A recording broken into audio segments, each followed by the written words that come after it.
97.9 The Box is the Madd Hatta Morning Show. In the studio with Dalelynn Settle.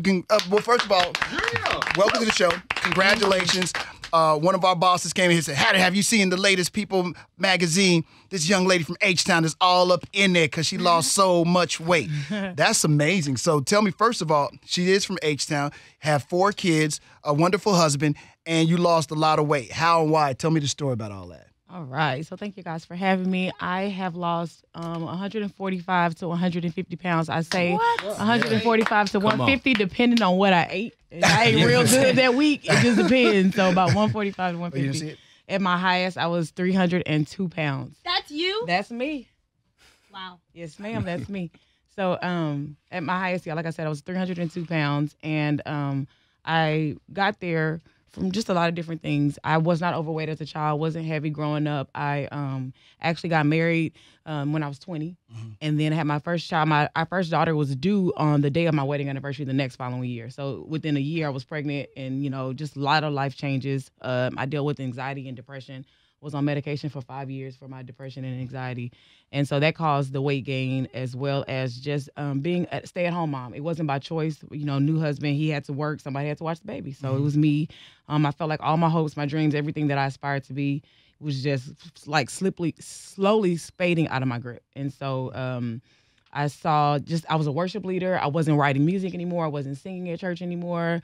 I wasn't passionate about anything. And so that was around the time that the weight started to creep up.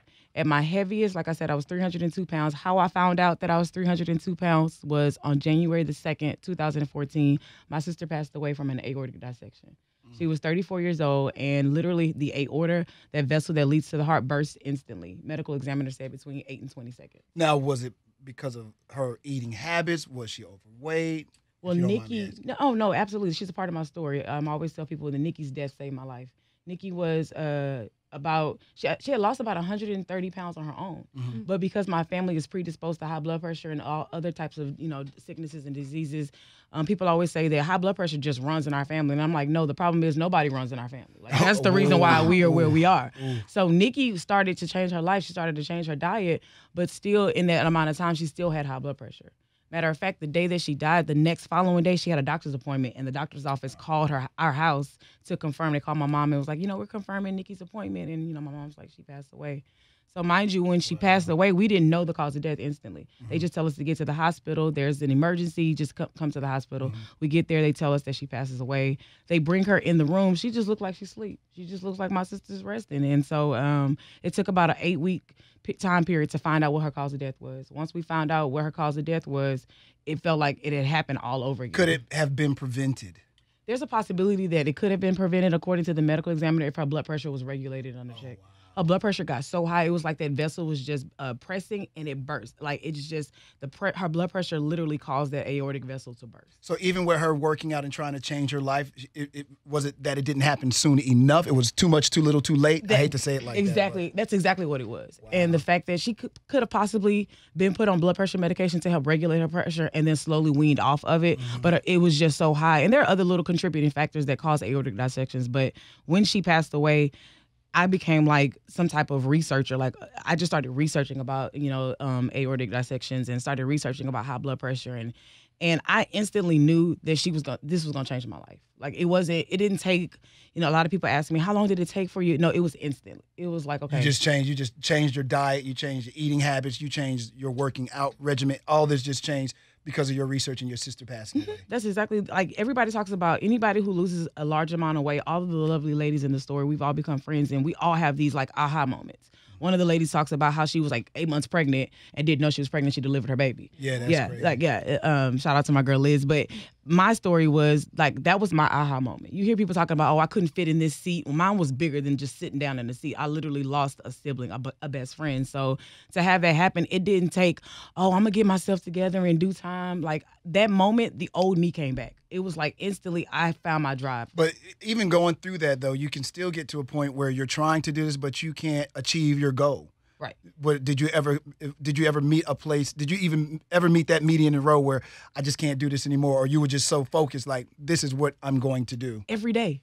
Really? Every day I wanted to quit. Okay. Because you have, like, a lot of people don't understand that when you're dealing with anxiety and depression, life triggers actually triggers the depression and anxiety even more. So my husband was the type of father that, or he was the type of husband that he didn't know what to do for me. He was like, I'm willing to do whatever I can for her. So he would come home on his lunch break, and my daughter would be like laying in her, her playpen or whatever, and he would like feed her and take care of her on his lunch break because we lived where we worked. And so we worked at an apartment complex, and he was the leasing agent there at the time. And so he would come on his lunch break and take care of Kendall so that I was just like not able to function at times. Wow.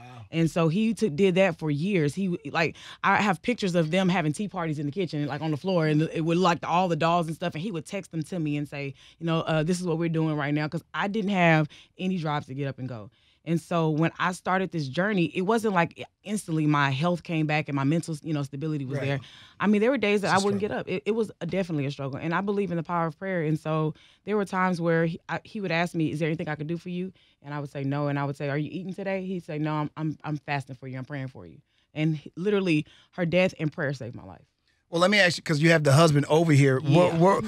You're going through this process. You watching her go through this. What's going through your mind as husband and father? I mean, it's literally just like... I'm sorry. Tell everybody your name and who you are. We just jump right into it. My name's Dave the DJ, David Settle. But yeah, man, it's literally just like a lifesaver. You see somebody that you love struggling, and you know what they want, you know what they need, and so you literally say... Were you able to give it, though? And was that person able to receive it? Because sometimes they ain't ready to receive. That's what you're true. willing to give. Yeah, no, not all the time. Not all the time. Because you can't just walk up to somebody and be like, hey, you need to like stop eating ice cream, or let's go run. Let's go run. Like, don't nobody want to go run. Right. So you have to find other creative ways to try to like insert positivity and inspiration and just being there. I tell her all the time, like, I was just present. So whenever a need did arise, I was there. It was just a matter of being available and being present, because you couldn't like, she's the type of person that she's so determined, and she knows what she needs to do, and whenever you can't tell her what to do, but whenever she's ready to do it, she's gonna do it. So I just had to make myself available. Did you feel there. crippled at any time though? Because sometimes when you want to help somebody and you can't help them the way that you know you can help them, they ain't ready to receive it. Okay, hands down. Especially as a man, like you want to like that's your fix job. everything. You want to fix it, and whether it's money, whether it's emotional support, whatever it is, you just want to fix it. And there were times where she was like, "Look, there's nothing you can do." What kept you then? Because a lot of people during times like this, when it's hard, they have a tendency to give up. Oh, for sure. You know what I'm saying? I'm like, I can't help her. I'm going to take care of my kids, and I'm going to bail out. I saw something in her when we first got married, and it was what I see now. Like, I saw this before. Okay, you got it. You ain't got to add on the extra smooth. You got her. I wasn't overweight when we got together. No, we weren't. Yeah. So you watched her get heavier. Yeah. And during this whole time, you never say, hey, babe, we talked about it, and we would sit and watch The Biggest Loser together and eat ice cream while watching The Biggest Loser. Wow. You know what I'm saying? Wow. So we both were going through struggles. Like, it wasn't like she was just the only one depressed. Like, I was working a deadbeat job, making $30,000 a year. Thank God we got out of that. Sure. E.T. the hip hop preacher, we 6 figures now. No. But yeah, I was depressed too, because as a man, like, I wasn't making the type of income that I thought I should be making. So you thought you were failing your family as well. Exactly. Like she said, we got married so young. And, there were a lot of things and tools that we didn't necessarily have to start. We shouldn't have been starting a family that early, So what kept you all together? There has to be something else that keeps you together. Jesus. Come on. That's really it. Like she said, man, when I didn't know what to do, I prayed.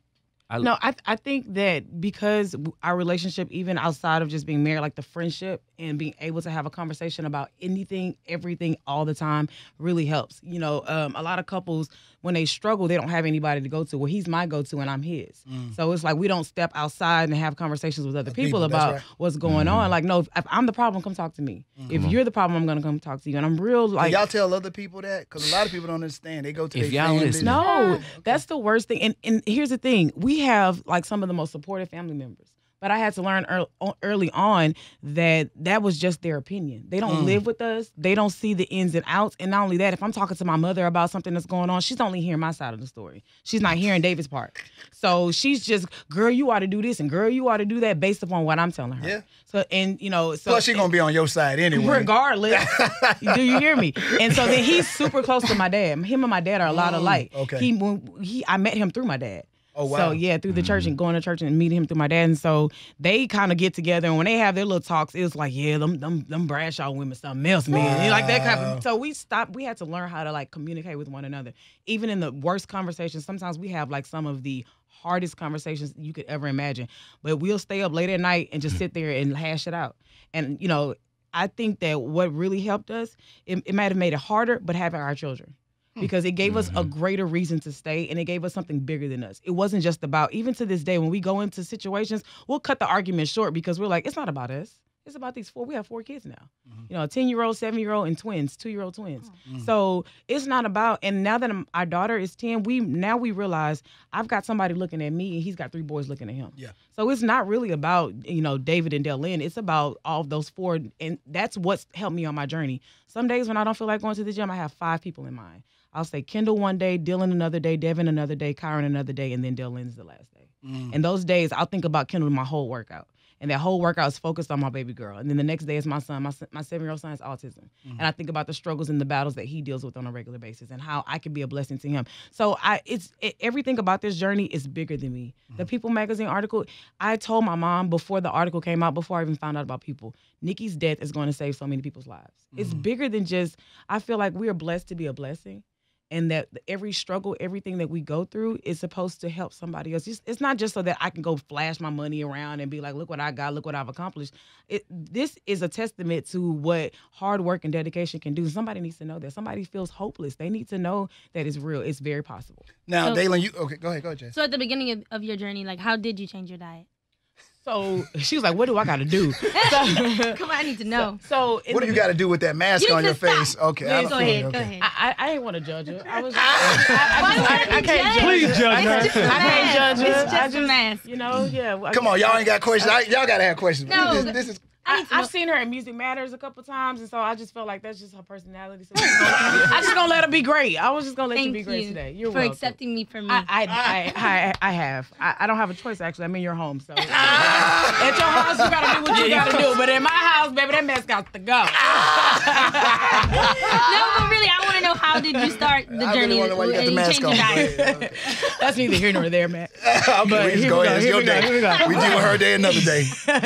So at first I got real extreme. Like I told my kids, I was like, we ain't having no fruit snacks in this house. Like, 'cause I didn't want no sugar, right? So I went on the extreme. But then what happened was I actually went and right after I found out her cause of death, I had the lap band done.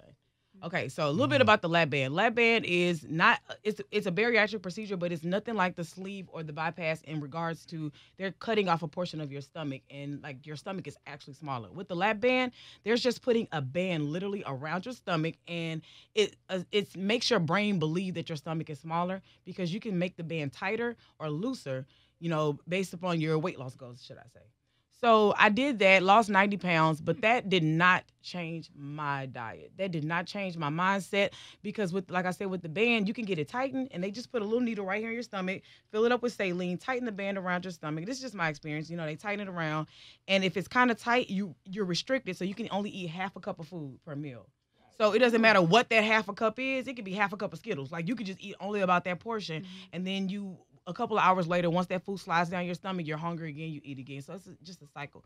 It was the worst experience for me because I'm going to tell you. Why? Because, again, I did not change my diet. So I was making myself eat or eating stuff I knew I shouldn't be eating. One of the things with the lap band you cannot eat is bread. Okay? The bread does not go down very well with this band being tight around your stomach. So there's no way for this bread to go down. So I would try to eat bread. It would get stuck in the band. Oh.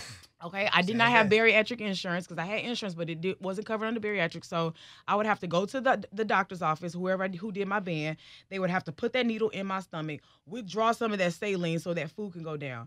Sometimes if you can't get an appointment right away, you sitting there with that bread sitting in your stomach for like 2 days, 3 days, the weekend, if you can't get in right there in an emergency. So if I couldn't get it to him, there's a clinic here in Houston that actually does like the field removals.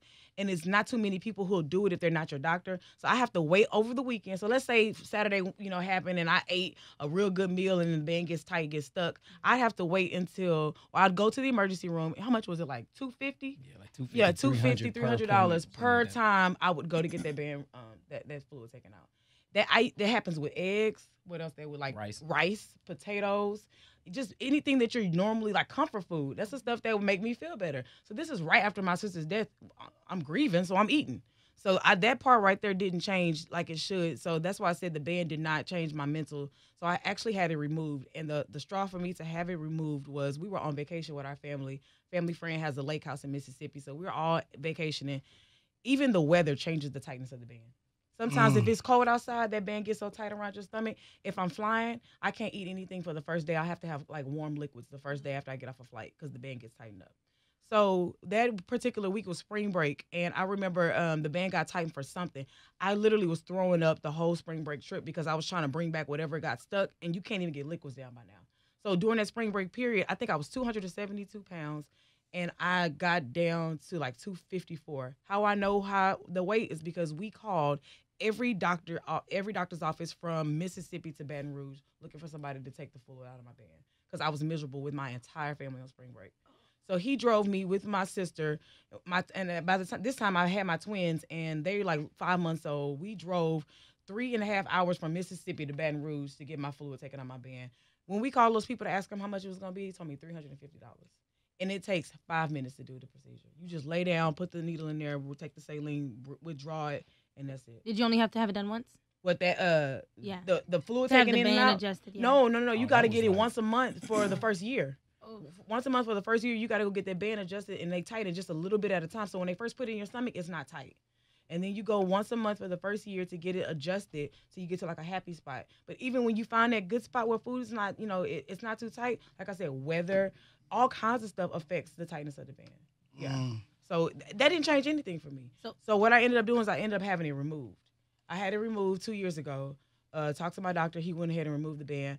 I went and got a trainer. So still, my diet was kind of a little bit better, okay, by now. Went and got a trainer. Shout out to my boy LaRon with I Improve.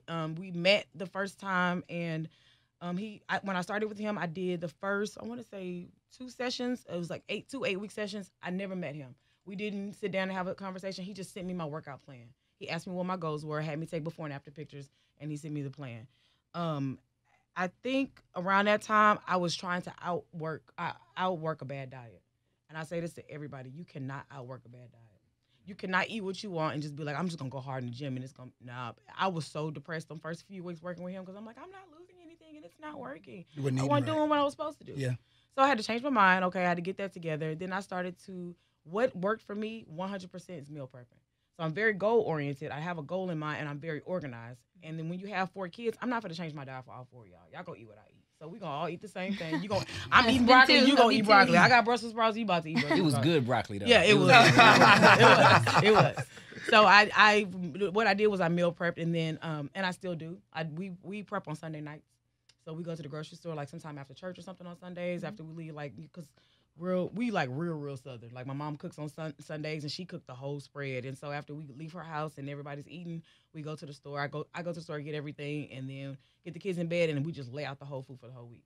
So I went to Sam's, and then even on Amazon you can get like those Tupperware containers that have like the sections, and I just lay everything out for the whole week. Actually on my Instagram I have some in my highlights. I save some of the food so people can get an idea. So for instance, I'll do instead of just regular meatloaf, I'll do what is it called, like the turkey muffin meatloaves. Mm-hmm. And so I put them in like turkey muffin, like I put them in muffin pans, and then on top of it, I'll put the red sauce on top, put them in the oven for like an hour and 15 minutes, pop them out, put like 1 or 2, 1 for me, 2 for him inside the little Tupperware containers, and then we head out the house, go to work, go wherever we going. You already have your food. I meal prep my snacks too. Do you tell people that do you recommend this to most people that they have to meal prep? Because the meal prep and eating the right food goes hand in hand with the working out. For sure. It's honestly, you lose weight in the kitchen, you get fit in the gym. So you can lose weight without going to the gym. You don't have to go to the gym to lose weight. You can lose weight just by changing your diet. That's why people who do Weight Watchers and all these other programs, they don't promote like, going to the gym. They're not against it, but that's not a part of their program because you can lose weight just by going in the kitchen and changing your diet. So I definitely do recommend it. Now, if you want to get fit, tight, and toned and see some gains and things like that, like you need to go to the gym for that portion of it. So I always tell people, if you don't plan, you will fail. So if you driving down the street and you haven't, decided what you and your kids gonna eat that day, you like, oh Lord, what we gonna eat? So you just stop. The first thing you're gonna do is pull into a fast food place. Yep. Versus when I already have my meals planned and my kids are always like, Mom, what's for dinner today? Like they already know we're not going nowhere. They stopped asking, Mom, we going to Whataburger? No, what's for dinner? Because they know it's already prepped. They still ask me though. Yeah, they still ask. They still ask you. There's still hope. Yeah.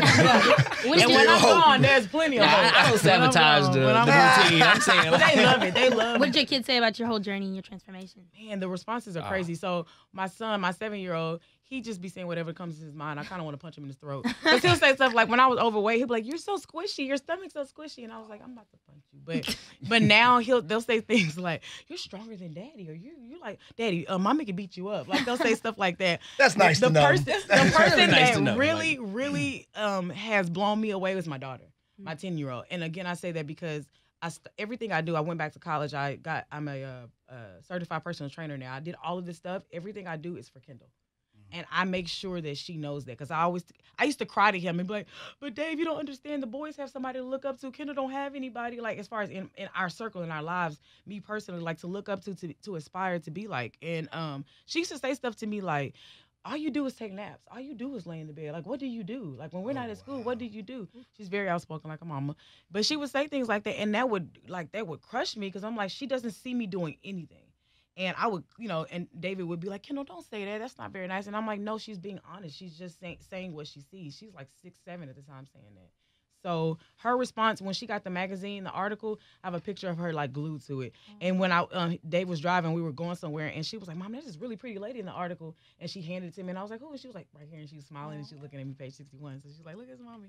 So that's probably the coolest part is her response. Did you change? So your life has totally changed now, because now you're totally into fitness. Yeah. So this is not the journey you thought you were going to be on. Absolutely not. The journey has changed. Absolutely. How has that been? For me, it's been incredible, because I've always known that I wanted to be a life changer. I've always wanted to inspire people. I just didn't know how, and I didn't know what I was going to use. Honestly, I thought I was going to use music, like being a worship leader and singing in church. But then, like, God showed me something. It's like there's so many people that will never step foot in a church that you can impact outside of that. So even though I'm into fitness, I don't see myself as like a trainer. Even though I have that certification, I just see it more so as myself as like a motivational person, but using fitness to motivate people to change their lives. For me, this is all about changing your life. Some people don't need to lose no weight. Some people don't need to, change their life. Some people are going through divorce. Some people are going through depression, anxiety, grief, whatever the case may be. I just want you to see that if you take proper steps, you can change your life doing anything. And it's not that fake, I'm here to help you change your life. No, it's like, it's going to be some mountains. It's going to be some valleys. It's going to be some dark days. It's going to be a lot of tears, but you can change your life. And so my avenue has just become fitness to do that. And so that's been incredible. So how can people get in contact with you? Because I'm sure you give people fitness plans and you teach them how to eat better. So how do they contact you so they can do all these things with you? So we just launched a website. It's behernow.com, www.beehernow.com. And you can go online to check that out. On the website, we're having some fitness tips and, lifestyle changes and things like that on there. Also, I'm on Instagram at Queen Dales, QueenDalez. I'm really big on Instagram as far as posting my workouts on there. I do a lot of my meal prep and on Instagram as well. I also have a YouTube channel with my name, Dalelynn Bradshaw Settle. And on my YouTube channel, I do share in depth about my sister's passing. I talk about just the journey. I talk about why I think it's important for you to have a trainer if you need a trainer. I also talk about why I cut my hair. I cut all my hair off during the journey because, as Black women, we so focused on what our hair looks like, and I wanted to be completely free of that. I didn't want to have any focus on how I'm gonna style my hair, what my weave gonna look like. I talk about the expensive parts of weaves and all that kind of stuff, and I just go into depth about having to accept my face for what it is. And if you don't like what you look like, then that's your hair's not the problem, it's you. So I kind of go into depth about that in one of my videos. I also had skin removal surgery. So I talk about that. I had loose skin. What is that? Okay. So I had loose skin on my stomach. Yeah. With my arms and other parts of my body, like, it was tightening and toning, and it's been working pretty well. But with my stomach, the skin was not. They took 8 pounds of skin off. Yeah, they took my I probably on my IG if you have a thing on there, but they took my belly, my birthmark was gone, like, because it was just so much skin on there, and so they took all of that off, and I had that done last year in June. So I'm very open about all of that, because I don't want people to look at my page and go, oh, her belly is like tight, like if I just do a couple crunches, that's gonna happen. No, I had to get that skin removed from my stomach. So yeah, I talk about that on my YouTube. So you're honest about all these things. The whole part of the process. Wow. The whole part of the process. Because people never consider that if you've been if you've grown a lot, Yeah. that there might be The some skin very loose. stretches. Yeah, Yeah, it exactly, does. exactly, This exactly. is what they took off. Oh wow, No. that. Yeah, that's what they took off. Ooh, I don't know if y'all can see that on there. Yeah. Shout out to Dr. Bancroft. That's crazy. Yeah. They took all of that off. Well, give them the information again where they can. That's that's what it looked like, the loose skin. Like that was the night before surgery, and that's a week after surgery. Oh, wow. So you see how That's it was a just huge hanging, difference. Yeah, its skin was just Huge hanging on my back difference. as well too. So Wow. and I lifted up, and you can actually see it from when I lifted up, the skin moving. And stuff That's some like that. honesty right there, because a lot of people would not be that honest about the journey. You know what I'm saying? I think for me, I always say that I'm looking for. I want to be the person that I was looking for on my journey. That's who I want, and I didn't have that. It's every time you get on Instagram and you see these fit models, everybody shows you the before and the after. And so you're like, well, I feel like I can't get there. What do I have to do to get there? So I try to show people everything in between. Yeah, everything in between. Everybody else, highs and lows. now I got no operations. I didn't get nothing cut. Airbrushing I was just, maybe. I'm just Scars and perfect. stuff. I'm just I perfect. sent him a picture just yesterday of a transformation on another site that we saw, and I was like, babe, this is the reason why people don't believe my transformation. I get all kinds of comments on Instagram. They're like, that's not her. That ain't the same girl. And I kind of take it as a compliment, because I'm like, my transformation like blows you away that much that you don't think it's me. But I'll post like my stretch marks on there, because I have 4 kids. Of course I got stretch marks. And people will be like, I can't believe you did that. Like, I can't believe you would post your stretch marks. So I'll post it before and after like that. You know, and they'll be like, I can't believe you showed your scars. Well, that's a part of my journey. That's a part of my process. And I saw someone yesterday post the before and after and like completely airbrushed. Like it just looked like those T-shirts from Sharpstown. We back in the day when we used to go to Sharpstown and see the airbrush. Like, why would you do that? Because now everybody, they're not even focusing on your process. They're just focusing on the work that you did to the photo. So every time you see a photo posted of me, it's completely non-Photoshop, non-airbrush, because I want people to see the real deal. You still gonna have stretch marks. You still gonna have, all of that jazz, but it's gonna be the real deal. Well, some of the story is in the People magazine, this January edition, if you will. Page 61, as she said right there. So you can see it. But you can truly get the story when they go online. So give them that information again. Yeah, so my Instagram is Queen Dales. That's QueenDalez. My what else? Website. That's what it was. It's www.beehernow.com. It's inspiring women to be the women that they were created to be, the queens we are created to be now. And I'm also on YouTube with my name, Dalelynn Bradshaw Settle. And if you want to check out the article online, it's people.com, and you can just search my name and you'll see the half their size edition. Dale, thank you so much. Absolutely. Mr. Dave, appreciate it, bro. Y'all Thank continue y'all. the good work, man. Thank you. Absolutely. Thank you so much for having me. So much.